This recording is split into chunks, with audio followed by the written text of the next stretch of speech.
और हमले सिर्फ वसुंधरा राजे ने नहीं किए, बल्कि बीजेपी के छोटे बड़े सभी नेताओं ने इस मौके का भरपूर फायदा उठाया और जयपुर से लेकर दिल्ली तक के नेताओं ने गहलोत पर निशाना लगा दिया। हालांकि कांग्रेस ने थोड़ा बचाव भी किया, कहा कि कई बार ऐसा कई नेताओं के साथ हुआ है, कोई गलत कागज उठ जाता है, ये कोई मुद्दा नहीं है।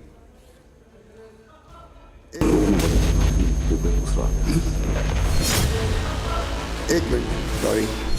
दिन रात मेहनत करके अगर बजट बनाए होते तो पुराना बजट जब पढ़ रहे थे तो एक ही लाइन के समझ में आ जाना चाहिए था कि पुराना बजट है। देश के इतिहास में पहली बार ऐसा हुआ, ऐसा गैर जिम्मेदाराना काम कि पिछला बजट पढ़ दिया हो और यह इतिहास के पन्नों में काले शब्दों से लिखा जाएगा। एक मिनट, सॉरी।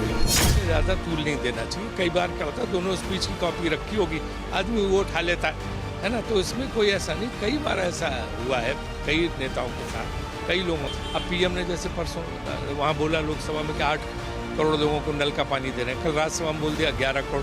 तो कोई मुद्दा थोड़ा बनाएंगे, हो जाता है।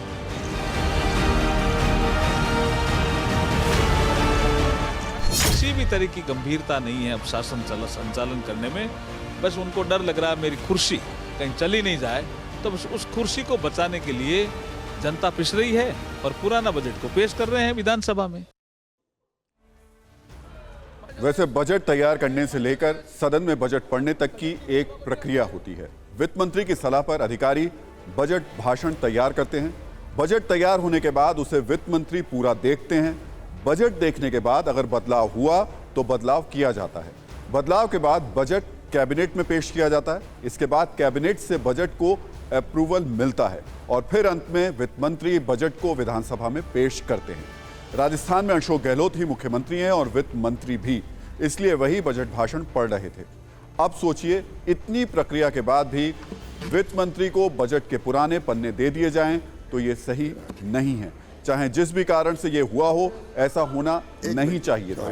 ये सही नहीं है। हो सकता है ये मानवीय भूल हो, लेकिन इससे प्रतिष्ठा को नुकसान तो पहुंचा ही है। और ऐसा पहली बार नहीं हुआ है। इससे पहले ऐसी ही मानवीय भूल की चर्चा 2011 में तब हुई थी जब विदेश मंत्री एस.एम. कृष्णा ने संयुक्त राष्ट्र सुरक्षा परिषद की बैठक में भूलवश पुर्तगाल के विदेश मंत्री का बयान पढ़ना शुरू कर दिया था। तब उनकी भी काफी आलोचना हुई थी। अब यह घटना राजस्थान में हुई है, जहां इसी साल चुनाव है। चुनावी साल में ऐसी घटनाएं भारी भी पड़ सकती हैं। अशोक गहलोत को भी इस बात का एहसास जरूर होगा। वैसे तो अशोक गहलोत जादूगर भी रहे हैं, राजनीति में जादू करने के लिए वो जाने जाते हैं, लेकिन आज शायद उन्हीं के साथ जादू हो गया।